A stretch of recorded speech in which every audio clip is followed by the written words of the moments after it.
ये वैदिक मंत्र और वैदिक ज्ञान की विशेषता है। जैसे श्री कृष्ण के जीवन में प्रेम भी भरपूर है, ज्ञान भी भरपूर है, क्रिया भी कुशलता है, आनंद भी पूर्ण है, त्याग का सामर्थ्य भी है, भोग का सामर्थ्य भी है, समझने का भी सामर्थ्य है और भूलने का भी सामर्थ्य है। सोते तो एकदम निश्चिंत सब भूल गए। दुनिया के लोग भूलने का सामर्थ्य नहीं रखते, त्याग का सामर्थ्य नहीं रखते, भोग का सामर्थ्य नहीं रखते, वो तो मजूर है। भोग का सामर्थ्य क्या है? उत्तम भोक्ता वह है कि भोग का त्याग उसमें हो। वस्तुओं को वही भोग सकता है जिसमें त्याग का सामर्थ्य है। संबंध कट करने की शक्ति। महाराज संबंध कट कैसे? फिर दुनिया के बिना हमारा कैसे चलेगा? वो हो संबंध के त्याग के बिना आप समर्थ हो नहीं सकते। दुनिया की वस्तुओं के साथ आपका संबंध जितना पक्का उतने आप छोटे आदमी, और जितना संबंध त्याग की ताकत उतने आप बड़े आदमी। हम पत्नी के बिना नहीं रह सकते, पैसे के बिना नहीं रह सकते, फलाने के बिना नहीं रह सकते, बिल्कुल भ्रांति है।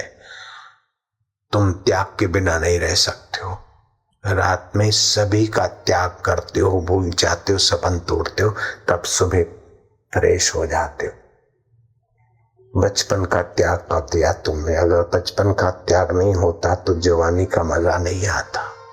बचपन के खिलौनों का त्याग हो गया, ऐसे ही कई जन्मों की उपलब्धियों का त्याग हो गया, लेकिन डंडे मारकर त्याग कराया प्रकृति ने। जो समझदारी से शाश्वत में प्रीति करना चाहता है वो नश्वर से अपने मन को हटाने की ताकत रखे, और वो ताकत मंत्र जाप से विकसित हो जाती। जब चाह मन शांत, जब चाह बुद्धि में आनंद, जब चाह ज्ञान में गोता डाल दिया। जिसके पास ये सद्गुण नहीं है वो आरोग्य औषधियों से लेगा, कैप्सूलों से लेगा, टॉनिकों से लेगा, इंजेक्शनों से लेगा और बीमार बना रहेगा। वो अंदर का रस नहीं आएगा त्याग के सामर्थ्य का। जिसके पास ये तत्व नहीं है उसको ज्ञान पोथे थोथों से, किताबों से रटना पड़ेगा, और खुशियां शराब से, कबाब से, फर्नीचर से और उससे उधारियां लेनी पड़ेगी। लेकिन जिसमें त्याग का सामर्थ्य वो सहज में जिएगा। बच्चा देखो, गरीब से गरीब का बच्चा कितना खुश जीता है, क्योंकि उसको ये मैं और मेरा आग्रह नहीं है। आकाश में लाते घुमाता है, अटकेलियां करता है, हंसता है। वस्तुओं का चिंतन नहीं है, चिपकान नहीं है। ऐसे आपका मस्तिष्क ऐसा विकसित हो जाए कि सब करते हुए भी जब चाहो तो चिपकान रहित हो जाओ। रामकृष्ण ने कहा संसार पानी है और परमात्मा का रस दूध है। दूध को पानी में डालोगे तो मक्खन नहीं निकलेगा। दूध को थोड़ा दही मिलाकर मक्खन के लिए मथोगे, दही मिलाकर थोड़ा रख दोगे एकांत में, फिर मथोगे तो मक्खन होगा, और फिर वो मक्खन आप पानी में रखोगे तो तैरता रहेगा, डूबेगा नहीं। तो संसार पानी में अपने को मथ के फिर रखो तो आप संसार में डूबेंगे नहीं, छलकते रहेंगे, आनंदित होते रहेंगे, उल्लसित होते रहेंगे, सार तत्व में जगे रहेंगे। तो उसके लिए मंत्र जाप, थोड़ा गुरु की कृपा, थोड़ा एकांत, तो आप बड़ा सुखद जीवन जिएंगे। नहीं तो कितनी भी मजूरियां करो, आज सारे के सारे दुखी है। धनी भी दुखी है, निर्धन भी दुखी है, पठित भी दुखी है, अनपढ़ भी दुखी है, नेता भी दुखी है, जनता भी दुखी है, करप्टेड भी दुखी है, और कहलाने वाले ईमानदार भी बेचारे टेंशन में।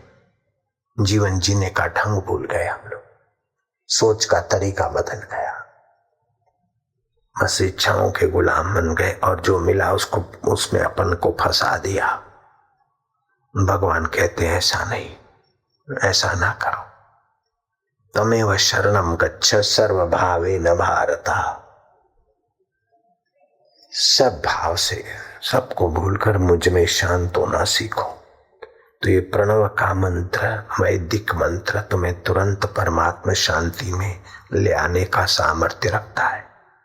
जैसे आप बोलते बोलते थक जाते, नहीं बोलते तो बोलने की शक्ति संचित होती है। काम करते करते थक जाते, काम नहीं करते आराम करते तो काम करने की शक्ति का संचय होता है। ऐसे संभालने का चिंतन करते करते आपकी शक्ति क्षीण हो जाती है। आप चिंतन छोड़कर थोड़ा निश्चिंत नारायण में गोता मारते तो आपकी अद्भुत शक्तियां विकसित होती है। उसी को बोलते ध्यान। परमात्मा स्मृति इसीलिए है कि जगत की स्मृति भूले। तो जगत की स्मृति बोले तो वहां परमात्मा का स्मरण करने वाला और परमात्मा का स्मरण ये भी नहीं रहता। ध्यानावस्थित गतेन मनसा पश्यन्ति यम योगिनः तस्यां विदुः सुरासुरगणा देवाय तस्मै नमो नमः। ऐसी ऊंची अवस्था आ जाती। तत्प्रसादात् परम शांति मिल जाती। स्थानम प्राप्यसि शाश्वतम, शाश्वत सुख को पा लेता है। आप अपने को कभी नहीं छोड़ सकते। धन को तो छोड़े बिना चैन से सो नहीं सकते, पत्नी को छोड़े बिना चैन से नहीं सो सकते, पति को छोड़े बिना चैन से सो नहीं सकते, लेकिन अपने को छोड़ सकते क्या? शरीर को छोड़े बिना नया शरीर नहीं मिलेगा, लेकिन अपने को नहीं छोड़ सकते। जिसको कभी नहीं छोड़ सकते उससे मिलने की विद्या का नाम है ब्रह्म विद्या। जिसको कभी नहीं छोड़ सकते उसका नाम है परमात्मा, और जिसको सदा नहीं रख सकते उसका नाम है माया संसार। बचपन के खिलौने रख सके हो क्या? अगले जन्म की चीजें रख सके हो क्या?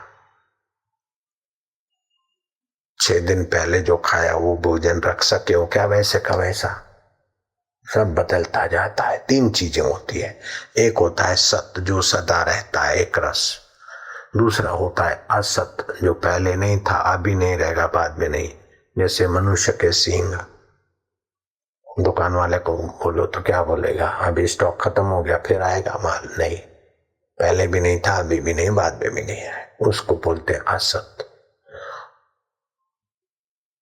तीसरा होता है सत्य भी नहीं, असत्य भी नहीं, मिथ्या। जैसे ये गजरा पहले नहीं था, बाद में नहीं रहेगा, अभी दिखता है। ये पहले नहीं था, बाद में नहीं रहेगा, अभी दिखता है। ये शरीर पहले नहीं था, बाद में नहीं रहेगा, अभी दिखता है। ऐसे ये पहले नहीं था और परसों फिर नहीं रहेगा माहौल। इसको प्रोल्टे हैं मिथ्या। दिखता है लेकिन टिके नहीं।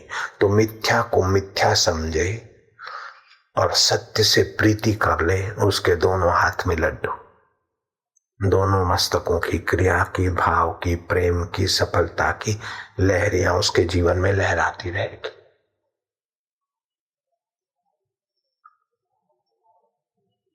ऐसा ज्ञान पाने के लिए राजे महाराजे राजपाट छोड़कर गुरुओं के द्वार पर झाड़ू बुहारी करते थे। राजा भरतरी को जब ये कृपा मिली, सुना और फिर एकांत में थोड़ा मनन किया और जब अनुभव हुए तो भरतरी लिखते हैं, जब स्वच्छ सत्संग कीनो तभी कछु कछु चीन्यो। जब शुद्ध सत्संग किया तभी कुछ कुछ जाना। क्या जाना? मूड जानो आपको। मैं मूर्ख था, ये अभी पता चला कि सोने की थाली में खाता हूँ, बड़ा सुखी हूँ। सुंदर पत्नी पिंगला है, मैं बड़ा भाग्यशाली हूँ। लेकिन ये तो सब छूटने वाली आसक्ति थी, छूटने वाले थी और मैं आसक्त होकर मर रहा था। जो नहीं छूटने वाला था उसमें तो गुरु ने मेरे को विश्राम दिलाया। तो जो नहीं छूटने वाला है वो है तुम्हारा आत्मा, नहीं छूटने वाला है वो तुम्हारा आत्मा परमात्मा है, और जो छूटने वाला है वो संसार है। तो जो छूट जाए उसमें आसक्त होना मूर्खों का काम है। जैसे मूर्ख बंदर कैसे पकड़े जाते हैं, शिकारी सकड़े मुंह के बर्तन जमीन में गाड़ता है, फिर बंदर देखे उस तरीके से उसमें मूंगफलियां, गुड़ के ढेले, चने डालता। फिर बंदर क्या करते? सकड़े मुंह के गड़े हुए बर्तन में हाथ डालते और मुट्ठी बांध लेते। आप फंस जाते, फिर पैर पछाड़ते, हाथ पछाड़ते, सिर पछाड़ते, पूंछ पछाड़ते, फिर भी नहीं छूटते, बड़े चीखते फिर भी नहीं छूटते, यहां तक कि सिंगल कर लेते। सिंगल समझ रहे हो ना, सीटी मारना, बाथरूम कर लेते, डबल भी कर लेते, सब कर लेते, लेकिन उन मूर्खों को पता नहीं जो करना चाहिए वो नहीं करते, बाकी सब करते। करना क्या है कि मुट्ठी खोल दे और थोड़ा थोड़ा निकाल के मजे से खाए। तेन त्यक्ते न भुंजिता। ऐसे ही हम लोग भी संसार में फंस जाते, रात को नींद नहीं आती, चिंता होती है, सपने होते, चौंकने हो जाते, ऐसा हो जाएगा वैसा हो जाएगा, संसार की मिथ्या चीजों को सच्चा माना है, इसलिए दुख, परेशानियां, तनाव, टेंशन।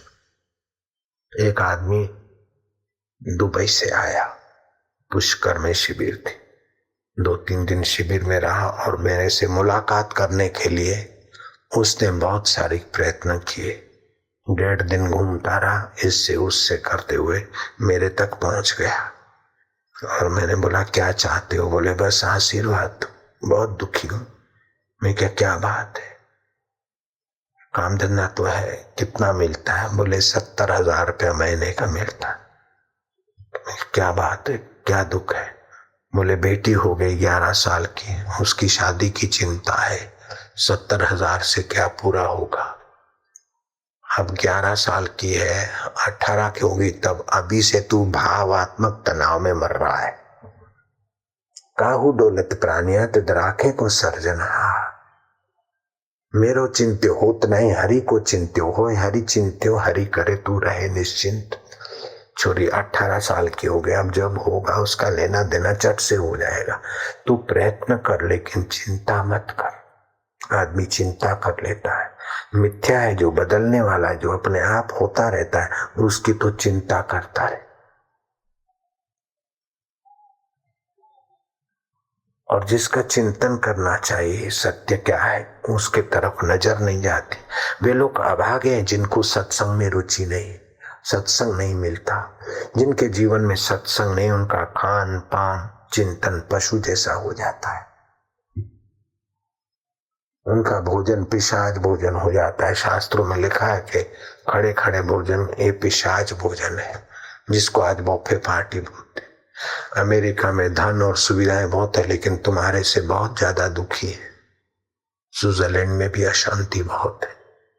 100 में 63 आदमी रात को इंजेक्शन भोंकवाने के बाद भी ठीक से नींद नहीं कर पाते, क्योंकि सत्संग का अभाव है, भूलने की शक्ति और भगवान को प्रीति करने की शक्ति के ज्ञान का अभाव है। भगवान कहते हैं यन लब्ध्वा न चापारम लाभम मन्यते न अधिकम तथा यस्मिन स्थितो न दुखे न गुरुणापि विचालेत। जिसको उपलब्ध करके इससे बड़ा कोई लाभ नहीं है, और जिसमें स्थिति होने से बड़े भारी दुख भी आपको डोलायमान नहीं कर सकते। आप निर्दुख रहेंगे, निर्द्वंद रहेंगे। निर्द्वंद का मतलब क्या? दुख में दुखी हो गए, सुख में सुखी हो गए, सुख छूट न जाए भयभीत हो गए, दुख कब जाएगा परेशान हो गए, इसको बोलते हैं द्वंद। सत्संग से आप निर्दुख हो जाएंगे, निर्द्वंद हो जाएंगे। दुख आया, वो जाएगा कि नहीं जाएगा? आई हुई चीज जाएगी, चाहे बापू जी हो चाहे बेटे जी हो, आप जाएंगे कि नहीं जाएंगे? बेटे जी भी जाएंगे और बापू जी भी जाएंगे। तो दुख आया है वो जाएगा तो सुख दे जाएगा, सुख आया वो भी जाएगा तो दुख दे जाएगा।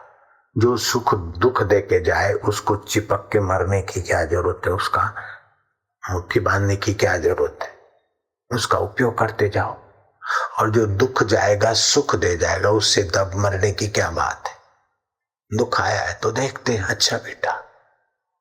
एक बार श्री कृष्ण और भीम घने जंगल में रात बितानी पड़ी। प्रथम पैर भीम चौकी करेगा, श्री कृष्ण आराम करेंगे, तय हो गया। दूसरे पैर श्री कृष्ण चौकी करेंगे, भीम आराम करेगा। प्रथम पैर चला तो एक अजगर भी नाटा आया। अरे क्यों रे भीम के बच्चे, क्या समझता अपने को? भीम ने बोला है संभल के बात कर, बोले तो तू क्या कर देगा? अरे तू मत बोल, तू ऐसा है तो आ गई बस तू तड़ाके की भाषा। जो जो भीम उसको सुनाते गए त्यों त्यों वो और सुनाता गया, जो और सुनाता गया त्यों भीम और सुनाते गया। वो देखते देखते पुष्ट होता गया। आखिर ये नौबत आई कि भीम को बोला अगर अपने को बड़ा गदाधारी मानता है तो आजा हो जाए दो दो हाथ। भीम उतर पड़े, धमाधम दे दे दे दे दे। जो भीम उसको देते गए तो भीम का बल क्षीण होता गया, उसका बल बढ़ता गया और तो विशाल काय होता गया और भीम बेचारा वही थकता गया। सुबह होते होते अपना एक पहर का वारा पूरा होते होते तो वो तो बड़ा विशाल काय हो गया और भीम की हड्डी पसली एक हो गई। हाय राम, अब कुंता माता होती तो हल्दी और दूध पिलाती और हल्दी लगाती पीठ को। क्या हुआ? वो आदमी देखा के समय हुआ चलता बना। भीम ने ललकारना उचित नहीं समझा, अच्छा जाता है तो हाश। इतने में श्री कृष्ण उठे। अब भीम क्या बोले, मार खा के बैठा हूं। भीम बेचारे हड्डी पसली एक हो गई, सोए। सुबह तक कृष्ण की ड्यूटी है। कृष्ण जब चौकी में लगे तो वो फिर आ गया नट्टा। क्यों? कृष्ण कृष्ण और भगवान और अवतार क्या समझते हो अपने को? कृष्ण ने गौर से देखा कि ये कौन है बेटवा? अच्छा, बोले मिथ्या जगत का प्रतिनिधि। ठीक बेटा, तू आ गया खेल खेलने को। बोले काय का बेटा, सारी दुनिया को नचाने वाला हूं, संभल के बात करो। तुम भी दुनिया में आए हो, करोड़ों को नचा रहा हूं, तुम भी एक हो, वसुदेव देवकी के बेटे हो ना? कृष्ण ने कहा अच्छा ठीक। तो वो जो भी बोले कैसा भी करे, कृष्ण हंसते, उसको महत्व नहीं देते। तो महत्व नहीं देते तो धीरे धीरे से प्रभात होते होते वो छोटा होता गया। कृष्ण ने क्या करा, उसको अपने पीतांबर में बांध लिया, खिलौने जैसा हो गया, मॉडल।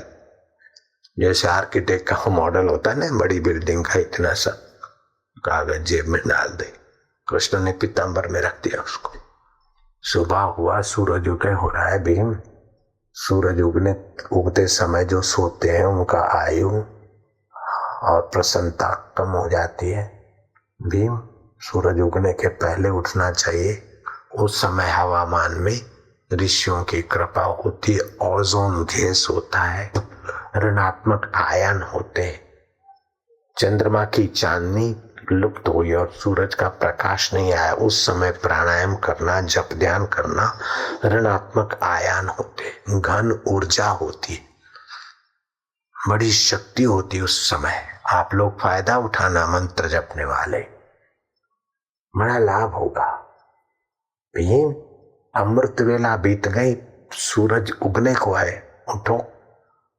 मार खाया हुआ भीम करवटे ले रहा है, बड़े मुश्किल से उठ बैठा, लेकिन अब चलने की ताकत नहीं, खूब पिटाई हुई है, गुप्त मार पड़ा है।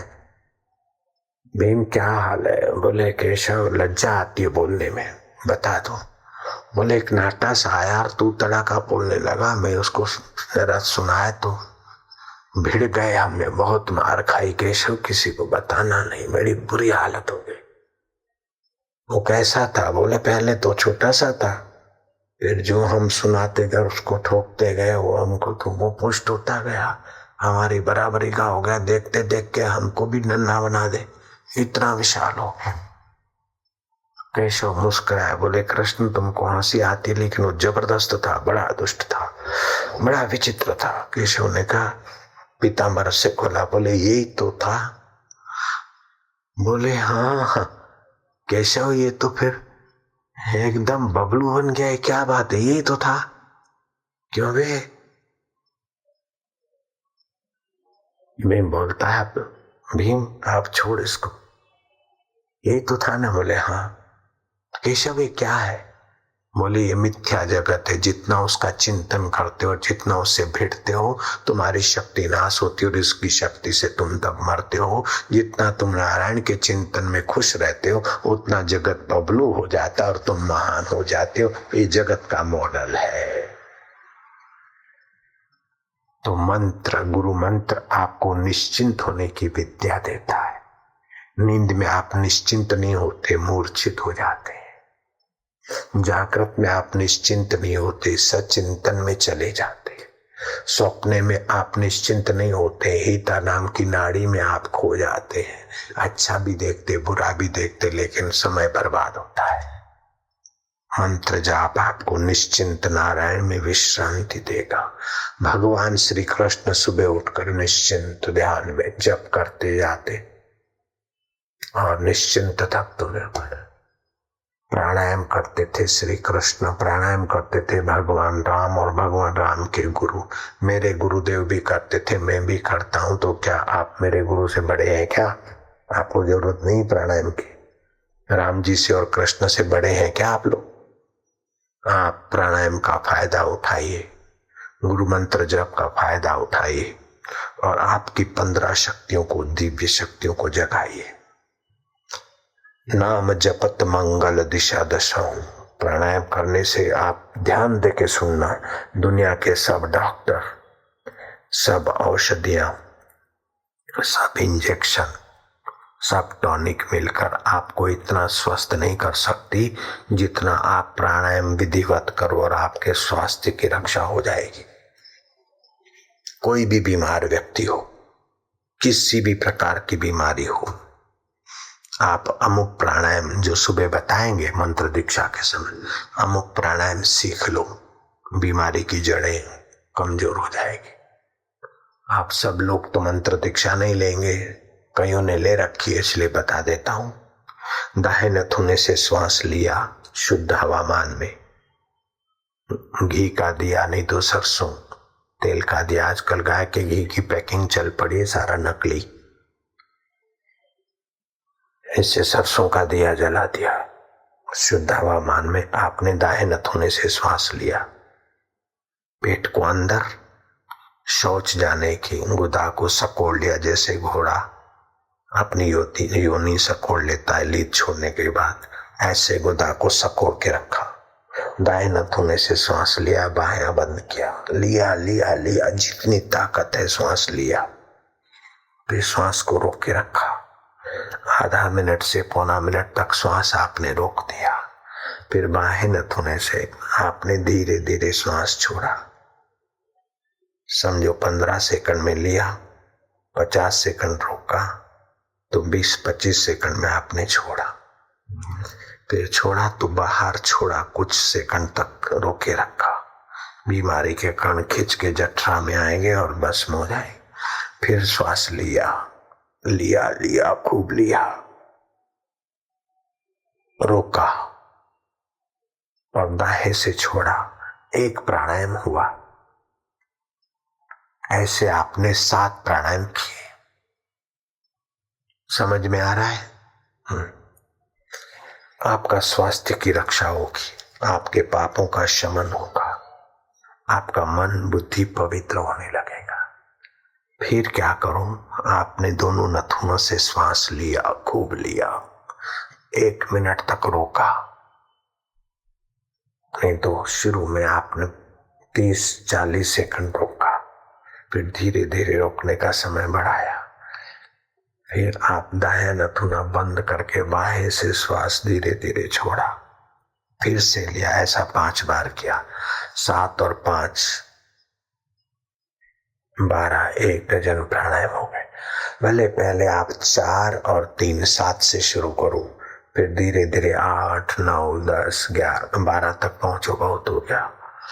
आप 2, 3, 4 हफ्ता में अगर 12 प्राणायाम आपने करने का आदत डाल दी, फिर आप जप करते हैं तो आपके मंत्र की सिद्धि होने लगेगी, जप में बरकत आने लगेगी, स्वभाव में खुशी आने लगेगी, आरोग्य के कण बढ़ेंगे, आपकी बुद्धि और विचार में ऊंचाइयां आने लगेगी। फिर आप फास्ट फूड खाकर थोड़ी देर मजा लेने के चक्कर में नहीं पड़ेंगे, क्योंकि आगे चल के वो सजा देगा फास्ट फूड। भोजन अथवा नाश्ता में आइसक्रीम जिसमें पशुओं की हड्डियों का पाउडर उपयोग होता है, वो खड़े खड़े वैसे पानी पीना, भोजन करना, आपके पैर के पेड़ों में जल्दी बुढ़ापे की कमजोरी आएगी, दुखने लगेंगे। फिर कोई चंपी करे तब नींद आए, ऐसी नौबत आ जाएगी। खड़े खड़े पानी पीना, खड़े खड़े पेय पीना स्वास्थ्य के लिए अच्छा नहीं। आप अंदर से सुख नहीं, तब ये चाट पकोड़े और ये ऐसी चीजें खाते हैं जो आपका बुढ़ापा जल्दी आए, रोग प्रतिकारक शक्ति दब जाए, आंतें खराब हो जाए। आप काहे को खाते? मजा लेने के लिए, सुखी होने के लिए। दुनिया में 550 करोड़ लोग हैं, एक भी माई का लाल आप ले आओ मेरे सामने जो कह दे कि मैंने फलाना काम दुखी होने के लिए किया। सभी आदमी सुखी होने के लिए सारे जख मारते और सभी दुखी पाए जाते। टेम्पररी मिथ्या सुख लेकर बेचारे फंस जाते। न स्वास्थ्य सभी का ठीक है, न मन सभी का ठीक है। कोई विरला माई का लाल जो ऐसा जानता है करता है, उनको छोड़ दो, बाकी सारे के सारे दुखी परेशान है। तो आप परेशान होने के लिए जन्म नहीं लिए, आप परेशान होकर संसार से मर मिटने के लिए नहीं आए। सारी परेशानियों पर, जैसे काली नाग की फणों पर कृष्ण बंसी बजाते नाचते हैं, ऐसे संसार रूपी काली नाग के दुखों की फणों पर आप आनंद की बंसी बजाते बजाते कृष्ण किनारे मुक्त आत्मा होने के लिए आए। आपको ये बात पक्की कर लेनी चाहिए। आप जीतात्मा होने के लिए आए, आप प्रशांत आत्मा होने के लिए आए। आप संसार के भैंसा जैसे गाड़ी खींचता नहीं, यहाँ तो भैंसे खींचते हैं, आपके जैसे ऐसे संसार की गाड़ी खींच के मरने के लिए नहीं आए। संसार का कार्य करो, कुलीन राजकुमार की नहीं हंसते खेलते। संसार तुम्हारे सिर पर, जैसे भीम के लिए संसार हावी हो गया और कृष्ण के लिए संसार पीतांबर का खिलौना बन गया, ऐसे ही आपका संसार व्यवहार एक खिलौना हो जाए। गोरखनाथ जी कहते हैं, हंसी बो खेली बो धरी बो ध्यान। हंसते खेलते उस आनंद स्वरूप का ध्यान करके आप इतने मान बन जाओ। अहर्निश कथी बो ब्रह्म ज्ञान, हर बार हर वक्त उस ब्रह्म आत्मा शाश्वत का ज्ञान चिंतन करो। खावे पीवे न करे मन भंगा, खाओ पियो रहो, लेकिन किसी में आसक्ति मत करो कि ये बना रहे मिलता रहे। नहीं, पूरे हैं वे मर्द जो हर हाल में खुश है। किसी भी वस्तु की गुलामी क्यों, किसी भी परिस्थिति की गुलामी क्यों? जब सब बीत रहा है तो बीतने दो। परसों तो ऐसा खाया, आज ऐसा नहीं मिला, लेकिन वो खाया चला गया तो मिलेगा चला जाएगा। तुम उसके गुलाम क्यों बनते हो? अभी का आनंद लो। जो बीत गई सो बीत गई, तकदीर का शिकवा कौन करे? जो तीर कमान से निकल गई उस तीर का पीछा कौन करे? क्यों करे? आश्रम की कढ़ी जरा अच्छी बनती है। किसी ने खाई कढ़ी और आंखों से टप टप आंसू। बोले क्यों भाई रो रहे हो, खाना खराब कर रहे हो अपना? बोले मेरी पत्नी भी एक कढ़ी ऐसी बनाई थी, उसकी याद आई। वो जब थी तब थी, खाई तब खाई, अब कढ़ी को देखकर पत्नी की याद में आंसू बहाकर क्यों खाना खराब कर रहे हैं? उसका चिंतन करो कि तेरा शरीर मिथ्या था लेकिन तेरा आत्मा अमर है, सत्य है। मैं आसक्ति करके दूसरी लवरी या दूसरी पत्नी के चक्कर में ना पड़ूं, तुझे याद करके तुझे न भटकाऊं, या तुझे वो तर्पण करता हूं तेरी सदगति, और मुझे भी सत्य में प्रीति हो, तुम्हारा मंगल हो और मैं भी मंगल मूर्ति आनंद स्वरूप ईश्वर में रहूं। ऐसा चिंतन कर। पति हो, पत्नी हो, पुत्र हो, परिवार हो जो गए, कुछ लोग पीछे के सुखों को याद करके अभी परेशान होते, कुछ लोग पीछे के दुखों को याद करके परेशान होते। ये सोचने का तरीका गलत है। सही है न पीछे को याद करके बीते हुए को याद करके शोक करो, न भविष्य की कल्पना करके भय करो, न वर्तमान में आसक्ति करके दलदल में फंसो। बीते हुए का शोक होता है, भविष्य का भय होता है, वर्तमान में आसक्ति होती है। श्री कृष्ण को ये मंजूर नहीं, गीता को स्वीकार नहीं। गीता वह माता है कि तुम्हें कृष्ण की नाई मंद मंद मुस्कुराते हुए देखना चाहती। गीता वह माता है कि तुम्हारा कर्म कर्म योग बनाना चाहती, तुम्हारा भक्ति भक्ति योग बनाना चाहती, तुम्हारा ज्ञान ज्ञान योग बनाना चाहती। युद्ध जैसे घोर कर्म करते हुए भी आपको निर्लेप करने की कला सिखाती है तुम्हारी माता गीता। गीता का एक श्लोक का पाठ और भगवान नाम कीर्तन और साधु पुरुष का दर्शन करोड़ों तीर्थ करने का फल दे देता है। गीता वह है। गीता के 6ठे अध्याय का पहला श्लोक उच्चारण करो, जो भगवान के श्री मुख से निकला है वो तुम्हारी जीवा से उच्चारित करो, पुण्य लाभ करो। भगवान कहते हैं अनाश्रिता कर्म फलम, अनाश्रिता कर्म फलम, कार्यं कर्म करोति यः, कार्यं कर्म करोति सन्न्यासी च योगी च, सन्न्यासी च योगी च, न निराग्निर्चाक्रियः, न निराग्निर्चाक्रियः। तुम फल का आश्रय छोड़ो। मुझे ये मिलेगा तब सुखी हो जाऊंगा, इतना फल मिलेगा तब सुखी हो जाऊंगा, इतने पैसे हो जाएंगे तब सुखी हो जाऊंगा, शादी होगी तब सुखी होऊंगा, क्या जख मार लिए, बेटा होगा तब सुखी हो जाऊंगा, क्या जख मार लिए, फलानी जगह जाऊंगा मजा आ जाएगा, क्या आखिर। नहीं नहीं, आप बाहर का आश्रय छोड़कर अपने में सुखी होने की कला सीखो। पूरे हैं वे मर्द जो हर हाल में खुश हैं अपनी खुशी। एक आदमी मुच्छड़ था, शराब के ठेके पर गया, बोले तेरा 25 पैसे का शराब दे दे अंजलि में।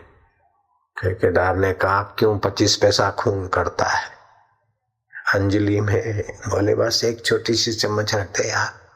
बोले इससे क्या हो जाएगा, नशा तो नहीं होगा, गले में भी नहीं उतरेगा, 25 पैसे का शराब क्या होता है?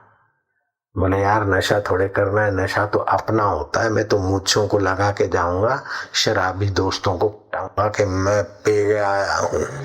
नशा अपना होता है, शराब में क्या नशा होता है? ज्ञान तंतु सुन्न से हो जाते, योग्यता का नाश होता है, अल्कोहल बढ़ता है। नशा अपना होता है, शराब का नशा खुशी अपनी होती है। शराब में अगर खुशी होती तो बोतलें ना छूटती। जाम पर जाम पीने से क्या फायदा, रात बीती सुबह को उतर जाएगी। तू अपने अंतर आत्मा की प्यालियां पी ले, तेरी सारी जिंदगी सुधर जाएगी।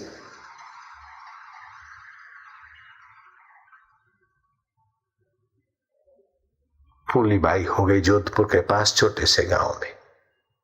शादी करते ही थोड़े समय में पति मर गए, बहुत रोती थी। पिता ने गुरु का संपर्क कराया, गुरु ने मंत्र दिया, फूलीबाई को प्राणायाम श्वासोश्वास विधि बताई, वो लग गई तो मंत्र पहले जोर से जपते नहीं तो उसको वैखरी बोलते, जैसे मैं बोलता हूँ हरिओम हरिओम, ये वैखरी जप है। फिर होठों में ही बोले, उसके अर्थ में लगे, वो मध्यमा है। फिर होठ भी नहीं हिलते, कंठ हृदय में वो पश्चंत है। फिर मंत्र के अर्थ में हृदय में तो परा में पहुंचा तो सामर्थ्य आता है, संसार का आश्रय छूटता जाता है, सारे संसार के स्वामी के साथ मन एक होता है तो बड़ा सामर्थ्य आता है, बड़ी शक्ति आती। जितना संसार की चिंता आश्रय छूटता है उतना व्यक्ति महान बन जाता है, सिद्धियां आ जाती है, शक्ति आ जाती। तो विधवा बाई शक्ति की धनी हो गई, इतनी वो शक्ति संपन्न हो गई कि आपको क्या बताएं, दूर दूर तक लोग उनके दर्शन करके लाभान्वित होते, शांति पाते। थोड़ा सा पढ़ी न पढ़ी भाई। जोधपुर का राजा यशवंत सिंह दूर जूता उतार के रथ छोड़ के नंगे पैर उस माई की फूली बाई के यहाँ मत्था टेकने आए। फूली बाई के थोड़े वचन सुने, उसे बड़ी शांति मिली। राजा और फूली बाई थेपड़ियां बेचकर गुजारा करने वाली, किसी का आटा पीस के थोड़ा सा पेट भरने वाली गरीब बाई, अंदर की इतनी अमीर क्या सम्राट भी अपना ताज उतार के मत्था टेक के भाग्य बनाए। सम्राट ने प्रार्थना की यशवंशी राजा ने कि माता जी तुम रनवास में चलो, रानियों को गहने गांठे हार श्रृंगार सब है, फिर भी आपस में लड़ती रहती है, बड़ी परेशान होती है और हमें भी परेशान कर। पहले तो मां ने मना किया, फिर राजा की नम्रता से भाई हुई तैयार। रनवास में दासियों के द्वारा माता जी को भिजवाया। राजा राज दरबार में गए। शाम का समय था। रानियां हार श्रृंगार गहने गांठे शरीर के टिप टाप अपने को सजा धजाने में लगी थी। फूली बाई का आगमन देखकर देखा कि ये बाई बुढ़िया रनवास में, हंस पड़ी। फूली बाई की मजाक उड़ाई, लेकिन फूली बाई को दुख नहीं हुआ, दया है, क्योंकि कोई हमारा आदर करे ये आश्रय नहीं था उसके दिल में। जिसको आदर का आश्रय नहीं है वो अनादर से दुखी नहीं होता। जयराम जी की अपेक्षा जिसको नहीं है, भगवान कहते अनाश्रिता, कोई परिस्थिति का आश्रय मत रखो। कोई कर्म करो और उसके फल से मैं सुखी हो जाऊंगा, ये बेवकूफी छोड़ दो। कर्म अपने आप में फल है, कर्म अपने आप में आनंद है। अनाश्रिता कर्म फलम कार्यम कर्म करो दिया, करने योग्य कर्म करो, लेकिन फल से सुखी होने की बेवकूफी छोड़ दो। आपका सुख प्रगटेगा, आपका सामर्थ्य प्रगटेगा। सन्यासी वह सन्यासी है जो योगी च, जो कर्म तो करता है तत्परता से ठीक से, लेकिन फल का आश्रय नहीं। वाह वाह, वह सन्यास के फल को पाता है, योग के फल को पाता है। सब कुछ छोड़ के बैठने से सन्यास नहीं होता, योग नहीं होता, लेकिन फल का आश्रय छोड़ने से वो सन्यासी और योगी की ऊंचाई को छूता है। तो भाई तो योगी की ऊंचाई को छूती है।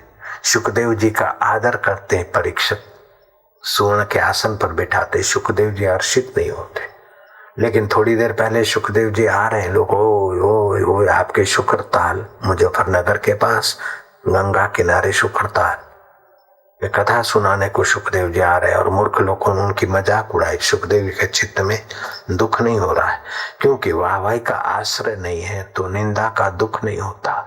सुख का आश्रय नहीं है तो सुवर्ण के आसन पर बैठे सम्मान होता है, तो अहंकार नहीं होता है। वो सुख और दुख दोनों तुच्छ दिखे, ऐसा परम सुख में वो एक का कार है महापुरुष। और 7 दिन की कथा से परीक्षित का अज्ञान मिट गया और परम पद की प्राप्ति हुई। भगवान मरने के बाद क्या मिले, जीते जी अनुभव हो गया। आपके शुक्रताल की घटना है, आपसे यहां से तो 40, 50, 60 किलोमीटर का अंतर होगा, दूर कोई है। भाई को न दुख हुआ न सुख हुआ। दासियों ने बताया कि राजा तो मत्था टेकते, चरण रज सिर पर लगाते, तुम इनकी मजाक उड़ाती हो, राजा को पता चलेगा तो आपकी हालत बुरी होगी। तो वो भाई बोले हाँ माता जी हंसते हंसते प्रसन्न चित्त बोली, बेटी गहनों गाठो तनरी शोभा, ये तुम्हारी ज्वेलरी जवाहरात हीरे और ये तुम्हारा सौंदर्य का प्रसादन, इस तुम्हारे शरीर की शोभा है बेटी। ये शरीर पहले नहीं था, बाद में नहीं रहेगा, अभी भी धीरे धीरे बुढ़ापे की तरफ जा रहा है, मरने वाला है, मिथ्या है, लेकिन तुम्हारा आत्मा पहले भी था, अभी भी है, बाद में भी रहेगा। तुम उसका आश्रय लो, इसका आश्रय क्यों लेती हो? गहनो गांठो तनरी शोभा, काया काचो भांडो, मिट्टी के बर्तन को भांडा बोलते, जैसे बर्तन कच्चा मटका कब तक, काया काचो भांडो। फूली कहते राम भजो, लड़ो क्यों हो रांडो, आपस में लड़ क्यों मर रही हो, आपस में परेशान क्यों हो रही हो? कहा तो अनपढ़ फूली बाई और कहा रानियों को उपदेश देकर उनका भाग्य जगा दिया। बस सबका जो आश्रय है उसमें शांत होने का मंत्र जाप की विधि गुरु ने बता दी। फूली भाई को ये पता नहीं होगा कि मेरठ में हजारों लाखों लोग सुने, करोड़ों लोग कैसेट के द्वारा मेरी सराहना सुनेंगे, बापूजी मेरा प्रसंग कहेंगे, भगवान की कथा में मेरी कथा मिलाएंगे। लेकिन फूली भाई ने बाहर का आश्रय छोड़ा तो सत्य तो उसका अपना आपा है, सत्य में टिक गई। जो पहले था अभी है बाद में रहेगा, उस आत्मा में उस भगवान में टिक गई। नानक जी ने सुंदर बात कही, कबीर जी ने,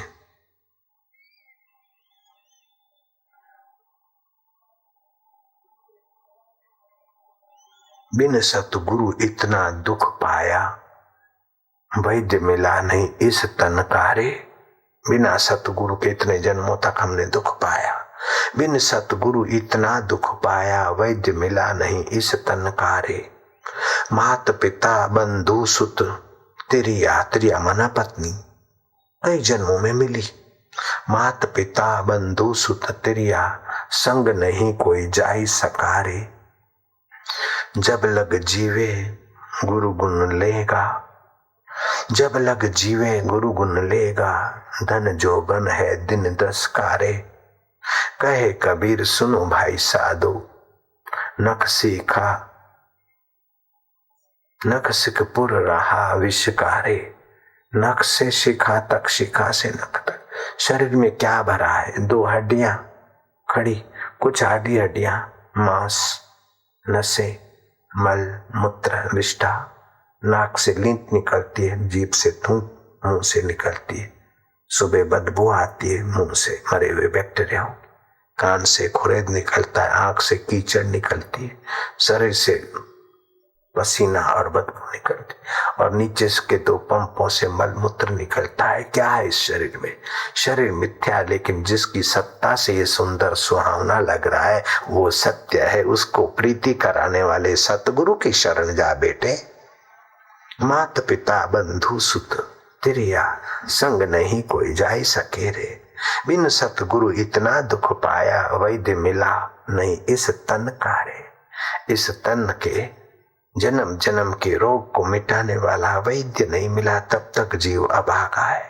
वे सचमुच में अभागे जिनके जीवन में सतगुरु का ज्ञान नहीं, गीता का ज्ञान नहीं, सच्चा सत्य स्वरूप ईश्वर का आश्रय नहीं।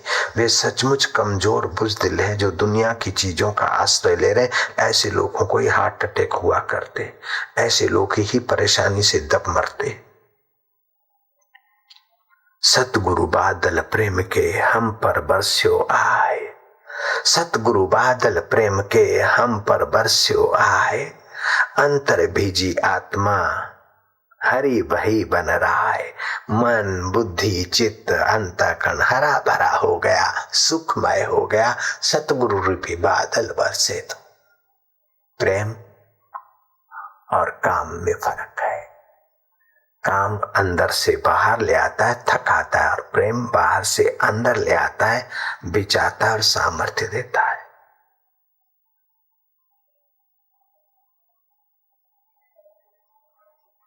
तो भगवान की शरण आए, सुबह नींद में से उठे, थोड़ी देर शांत बैठे रहे, कुछ नहीं करेंगे। जिसमें नींद में आराम पाया था वो अभी भी है, थक कर फिर आएंगे तभी भी रहेगा। काम करते समय भी तेरी स्मृति रहे। जैसे जगत को सच्चा मानने वाले भीम की बुरी हालत हुई, हमारी भी वही हो रही है। लेकिन कृष्ण जगत को खिलवाड़ समझते और अपने में आराम पाते थे। श्री कृष्ण सुबह ध्यान में मग्न हो जाते थे, बीच बीच में भी श्री कृष्ण अपने आप में गोता मारते थे। आप भी इसी विद्या का आश्रय करो। जप करते करते जप की 10 मालाएं हो गई, थोड़ी देर शांत बैठो। व्यवहार में 1 घंटा 2 घंटे 3 घंटे काम करो, फिर थोड़ी देर शांत निराश्रित हो जाओ। आपका सूझबूझ बढ़ेगी, आपका आत्मिक प्रभाव बढ़ेगा।